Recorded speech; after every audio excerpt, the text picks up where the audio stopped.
Okay, so thank you so much for this opportunity and the really beautiful, delicious breakfast this morning. It is such an honor to be here today with you and witness your leadership, because I firmly believe that you're at the forefront of a movement that has the potential to dramatically transform the health of individuals, communities, and the environment. And before I start, I'd like to apologize for my font. I was very excited about the font that I used, but it did not translate well into PowerPoint. So.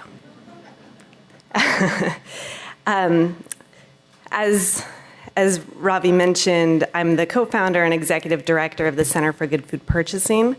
And with the center, we work with large public institutions to leverage their procurement power to create more transparency in our food supply chains. And with better knowledge about how our food supply chains work, we work to shift purchases towards 5 core values of local economies, environmental sustainability, a valued workforce, animal welfare, and nutrition. So to begin, through the power of food, and specifically the power of procurement and partnerships, you're in a position where your leadership can build momentum for change in ways that few other levers for food system change can. And for my time today, I plan to ground us in the urgency of our moment, the role that food plays in the current state of the world, why things aren't changing, how things could change, how procurement is a key strategy for course-correcting the direction where we're headed, and how we'll achieve this goal together. So last month, the United Nations issued its most recent warning that the health of our planet continues to decline rapidly, and urgent action at an unprecedented scale is needed to change the current state of the world. A few months before, another UN report warned that we have just 12 years to act to avoid the worst consequences of climate change: wildfires, droughts, floods, famine, the list goes on. And for me, the urgency of now has quite literally hit home. So this picture was taken of an entire neighborhood devastated by the 2017 wildfires in my hometown of Santa Rosa, California. The fires killed 44 people, destroyed thousands of homes and businesses, and cost the state of California $44 billion. The most expensive wildfire in California state history, only to be topped the next year by the really tragic fires in Paradise, California. And I'd venture a guess that each of us in this room have some connection to a catastrophic weather-related event. Whether we like it or not, climate change is here. So what does this apocalyptic warning have to do with food? Food production is, of course, vulnerable to changes in weather patterns and extreme climatic events. They threaten our ability to feed our communities, threaten producer livelihoods. But our food system is also a major driver of climate change, poor health, and a host of other intractable problems. They're all connected to our current food production, distribution, and consumption patterns, and the policies that support them. The drive towards greater abundance, a drive towards greater efficiency, production, and profitability has led to a great abundance of affordable food for many, but at a high social and environmental cost. The issues are plentiful, they're complex, they're all interrelated, and across the board, low-income communities of color are disproportionately impacted. And I'll highlight just a few. So we're now spending $2 out of $3 trillion in annual healthcare costs to treat preventable diet-related diseases associated with a rise in highly processed foods full of sugar and salt. 1 in 3 kids is overweight or obese, and 50% of children of color are projected to develop type 2 diabetes in their lifetime. Pollution from agricultural fertilizers, pesticides, animal waste is a leading source of air and water pollution and has left many impoverished communities in rural areas, predominantly communities of color, without a safe supply of drinking water. Our food system employs about 1/7 of the American workforce, but most of these jobs often come with low pay, dangerous working conditions, and few opportunities for career advancement. The Department of Labor reports that 5 out of the 8 worst paying jobs in America are in our food system, and these are mostly jobs held by immigrants, people of color, often women. And of course, the list goes on and on. And statistics about the food system can be paralyzing and often lead to the question, what could we possibly do to address these injustices? And solutions often fail to address the enormity of the problems at hand. But two important reports came out this winter from the Lancet Commission about what needs to change in our food system to improve human and environmental health at a scale as large as the problems. And I want to turn your attention to one of these reports because for me it outlines one of the most coherent arguments around why things just don't seem to change and what needs to be done to overcome these barriers. So this report identifies three main barriers preventing us from making any progress. One is the undue influence of the food industry that undermines public policy making to protect our public interest. The lack of political leadership to resist industry pressure, so elected leaders are actually protecting and serving our public, and the lack of societal demand for change. But the good news is that the report also outlines how we can overcome these barriers. And this is where I hope we can begin to see how everyone in this room fits into the story. And I'm going to walk you through the key strategies outlined in the report for how we can overcome these three fundamental barriers and the tremendous opportunity and responsibility that we have to harness the power of procurement to transform our food system and protect the health and well-being of people, communities, and our environment.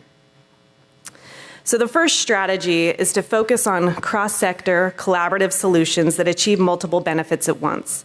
And this is about bringing people together around a shared vision, values, and framework.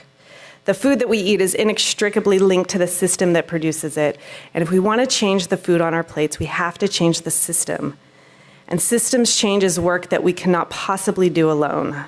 We need eaters, we need producers, we need policymakers and students and activists and businesses, chefs, administrators, workers, all coming together towards a common goal. And the way we bring people together across sectors and issue areas into a coalition is by co-creating a shared vision for the future that we want to see, one that lifts up our core values and recognizes our unique roles for how we achieve this vision. Procurement offers that key opportunity to test this theory in one fell swoop because with one lever, we can use our purchasing power to invest in a food system that supports good jobs, the environment, high welfare standards for farm animals, regional producers, and animal welfare while protecting the health of our communities. The next strategy outlined by the Lancet Commission report is that local level change builds momentum for national action. So cities are often called the learning labs for where we test and prove ideas that can turn into widespread solutions. These innovations come from communities, from universities, like the work that you're doing, from local governments. Innovation comes from the bottom up. And these are the proof points that we need to compel action at the federal and international levels. And once again, there's no better example of what's possible than through procurement. Your leadership as individual universities and in unison, not just with other universities, but with other anchor institutions in your cities, regions, and throughout the country to articulate the vision, establish those sustainable food procurement targets, and then implement what can be very challenging strategies, can set the agenda for what's possible in communities and governments everywhere. The next strategy, build a social movement to encourage systemic change and pressure for policy action at all levels of government. So this is a photo from the climate strike in March, where we witnessed millions of youth from around the world in the streets demanding more from our elected leaders to solve our climate crisis. Procurement's about leveraging our purchasing power, aggregating buying power. It's a so-called market solution. But it's also about leveraging the collective voice. University students have been at the forefront of every social movement, and it's no different with procurement. The Real Food Challenge has galvanized thousands of students across the country to play an active role in ensuring that university food dollars are invested in a transparent food system that reflects our values. And then what about the role that chefs and food service play in building this social movement? Chefs and food service play such a critical role in shaping our food culture. And we're seeing more and more chefs stepping up to really leverage this position of influence to mobilize the public to demand the types of changes we need, and increasingly with a focus on social justice issues. One big opportunity that I see in a world that I'm very familiar with is with food policy councils. We have 300 across North America. These councils are experts at setting local policy agendas, but they're desperate for getting their message out beyond their echo chamber. And we know that chefs, from fancy restaurants to dining halls to food trucks down the street, capture the hearts and minds of communities in ways that few other people do. They can translate a policy agenda from something very wonky into action and reach a much broader audience. So the next strategy from the Lancet Commission report is to reduce the influence of large commercial interests in the development of public policy. So policymakers on school boards, city councils, boards of regents, they're the ones who are willing to take the necessary risks to test, develop, and apply better ideas that work for everyone. And we see this in a daily basis in our work to expand the Good Food Purchasing Program. So across the country, there are multi-sector grassroots coalitions that have come together to work with their public institutions to ensure that their public food dollars are invested in a food system that's rooted in health, equity, transparency, and public accountability. And these are a few photos of the cities and the school districts along with their community partners who've adopted the Good Food Purchasing Program. So the public institutions that we're working with represent about $1 billion in institutional food purchasing power across 14 cities. And these policymakers and food service directors have taken a stand for a different kind of food system, one that's determined by and for the community. And then the last strategy for overcoming those three barriers of reducing food industry influence, lack of political leadership, and lack of societal demand is to create sustainable and health-promoting business models. So the market for good food is the only sector that's growing, a food sector that's growing, and that's because of consumer demand.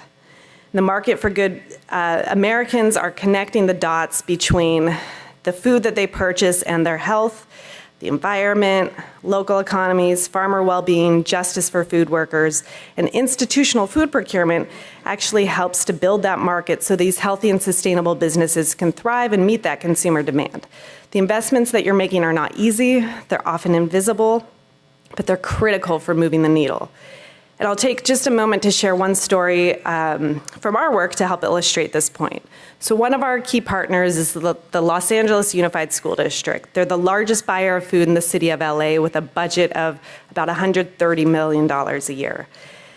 And a major success of our partnership has been through the innovation that the Good Food Purchasing Program helped to catalyze in one of their key vendors, the largest school food distributor in the Western US. So when LA Unified adopted the Good Food Purchasing Program, the CEO was inspired to look at his business through a totally new lens. He'd never thought about things like how workers in his supply chain were treated or environmental sustainability. And in one example, he was inspired to work with one of his manufacturers to develop a healthier, more sustainable bread product. They developed a whole wheat bun made from wheat sourced from a cooperative of sustainable family-owned farms in the Central Valley of California. They milled and baked those buns in Los Angeles, downtown LA, into 40 million servings of bread products for the students. They created 65 regional food chain jobs as a result. They eliminated high fructose corn syrup, reduced sodium. The kids loved the buns, prices stayed the same.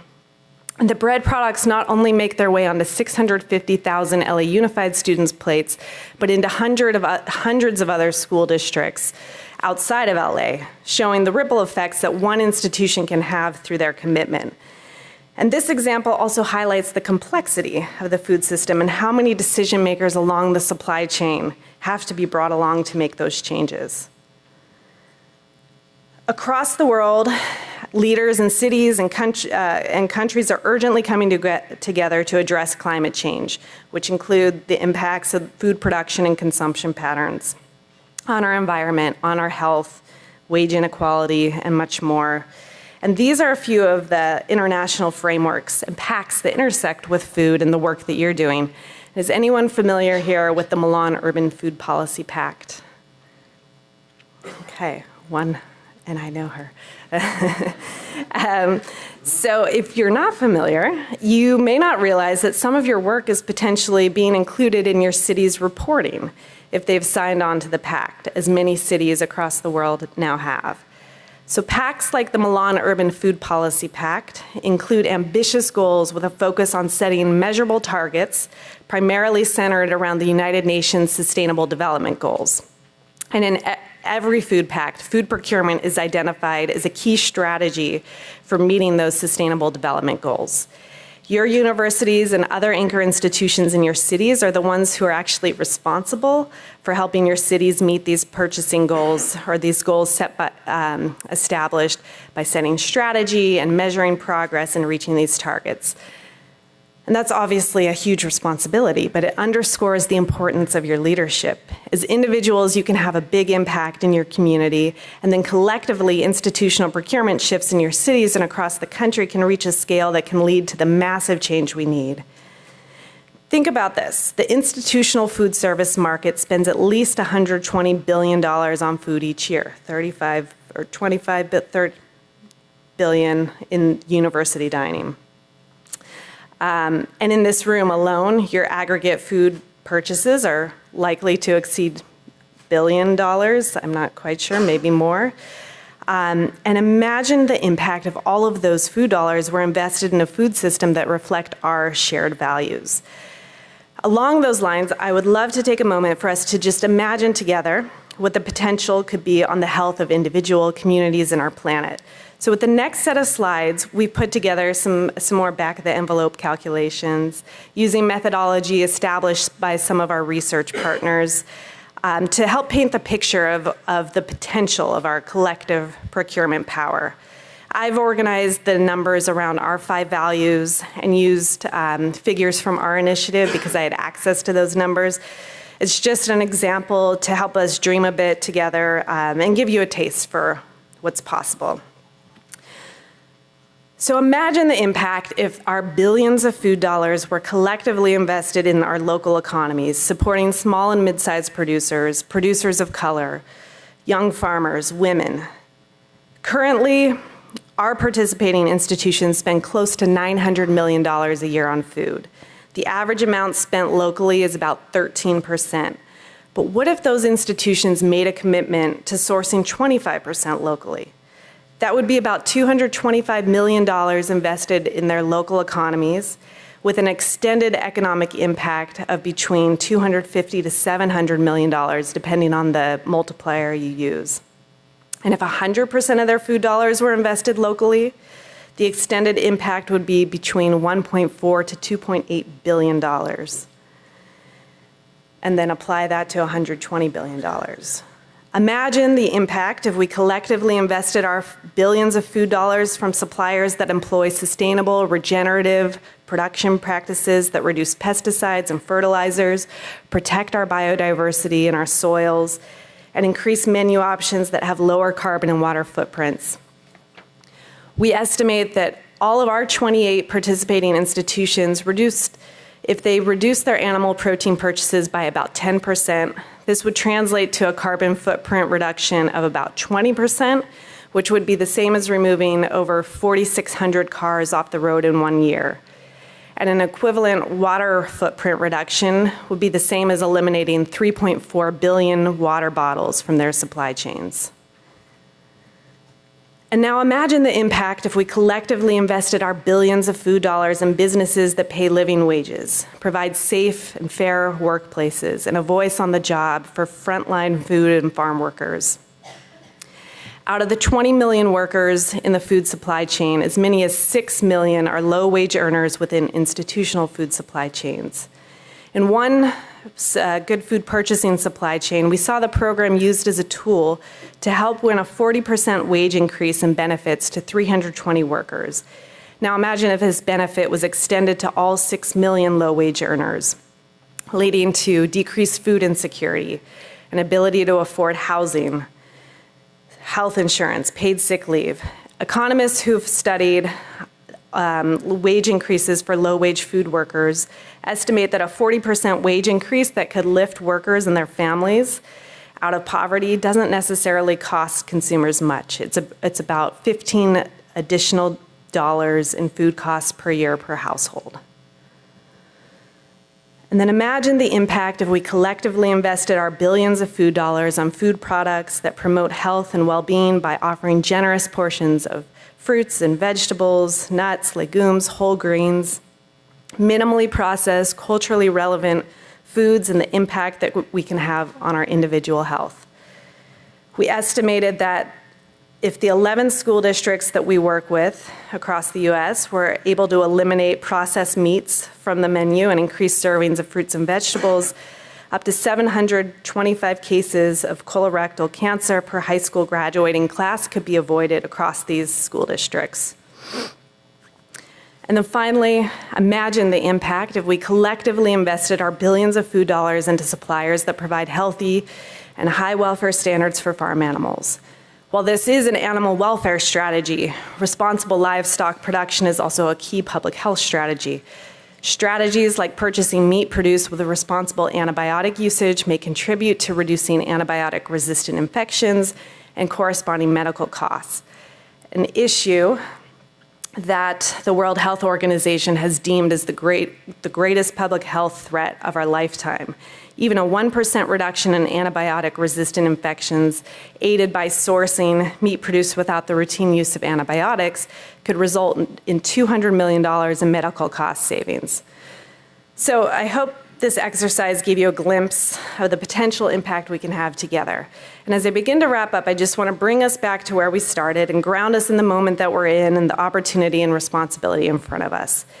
If we're going to overcome the most pressing issues of our lifetime, there are serious obstacles that we're up against: undue influence of the food industry, lack of political leadership, and inadequate societal demand. Procurement is a key lever for overcoming these three obstacles, and we have all the ingredients that we need to succeed at our fingertips. But the trick is how we deploy them coherently, strategically, and collaboratively. And so let's review how we can get there together. It's about cross-sector collaborative solutions that achieve multiple benefits. This is an image of a group that we're a part of called Anchors in Action, which consists of Healthcare Without Harm, the Real Food Challenge, and the Center for Good Food Purchasing, three procurement initiatives that are unified by bringing cross-sector institutions together around the same vision for a values-based food system and using the power of procurement to get there. It's about setting direction for the entire food value chain through new partnerships and supporting healthy and sustainable food businesses. It's about celebrating the chefs and the food service workers who are at the leading edge of shaping food culture and mobilizing public support that's necessary to build the market demand for more good food. It's about building a social movement that involves students, parents, frontline communities, workers, farmers, policymakers. And it's about using local innovations and successes to build momentum at the state, national, and global levels. So today is your day to network, build skills, troubleshoot challenges, celebrate achievements, and most of all, strategize. It's so easy to get lost in procurement details. I know this. I know how frustratingly slow and complicated it can be. But when those frustrations begin to take hold, I encourage you to take a step back, a deep breath, and think big about what we can do together. Together, we can help to move strategies forwards that will overcome the structural barriers for why things aren't changing. Most, if not all, of your individual universities have set some targets for purchasing sustainable or real or good food, whatever you want to call it. But what can you do together? Are there shared commitments you could make? Are there partners missing from your work, including those most impacted by our current food system's failures? Can you connect up with anchor institutions in your city or region to help move the needle on your city's commitments to a pact like the Milan Urban Food Policy Pact? Can you sign on to a policy platform developed by partners in your network or other allies? I'm sure I'm missing many other ways that we could collaborate. Procurement's about leveraging your collective purchasing power, but even more important, it's about leveraging our collective voice for the type of food system that we want to see and translating that vision into action. Thank you.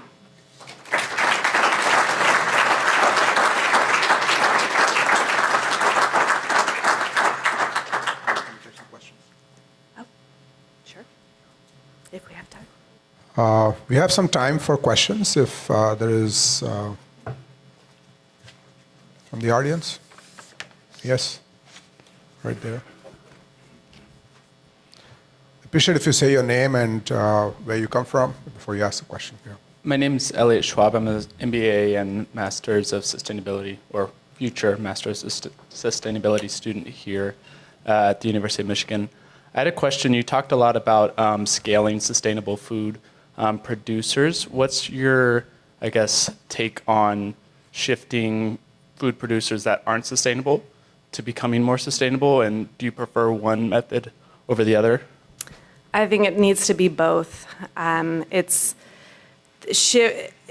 creating opportunities for suppliers that are that currently don't have access to institutional supply chains that would be perhaps more in line with what your values are, but it's also bringing the larger producers along, because the reality is that those smaller producers maybe represent like less than 5% of any institution's supply chain. So if you really want to move the needle, everyone needs to be part of the solution. There are other questions? Anybody else? Yes?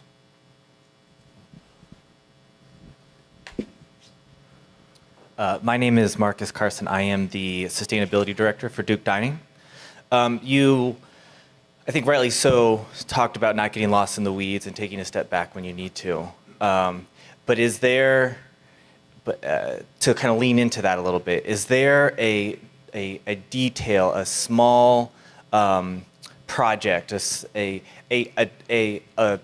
part of the weeds that you have found to be really successful or really frustrating even? Is there something that you would like to really hold up as one of those kind of key details that you had to work through? Because I think that's, I think we all know that's where things are happen. Yeah. We spend our days at the Center for Good Food Purchasing lost in details of data. We firmly believe that information is power, and the more information that you can collect on your institutional supply chains will lead to much more informed decision making, because without those details, the details do matter, and without those details, you have no idea where you're at to help figure out where you want to be. So I do think that the data collection and analysis by whomever does it. So we do the analysis for the institutions that we work with, and then we share that information with them to help strategize where they want to go and where they want to focus. And I think in our experience, we work with a lot of school districts because for a variety of reasons, but often they've done a lot of work already on healthy dining or local sourcing because of farm to school initiatives. And they come to us because they want to evaluate the impact that their investments have made on their local economy or their students. And then they want to figure out where else, like where they're not doing well and how they can use information to set strategy related to other values like environmental sustainability or valued workforce that they're not very familiar with. And so that creates the opening to learn a lot more about their supply chains that they wouldn't have otherwise thought about. One more question there. Hi there, good morning. Great presentation. My name is Christine Kwan. I work for the Eastern Market in Detroit. I'm wondering if you've seen a trend in increased food budgets in institutions to reflect the real cost of food over the years, because as we're talking about having large farmers switch to more sustainable methods, as an advocate for farmers, they would say, where's the money in doing that? And can I get a premium for making that switch? which then goes back to the institution who needs to support that by paying the real value of food. Yeah, I mean, the early work that we've done with some of the institutions we worked with, I'm thinking of Los Angeles Unified School District.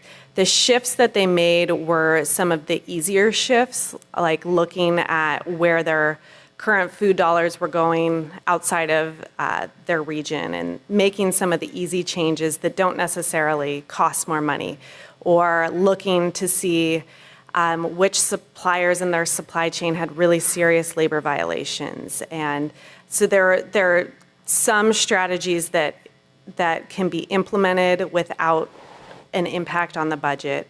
Other institutions have implemented the less meat, better meat strategy, so they're working within the budget that they have. They're just replacing certain items, so it's about menu development.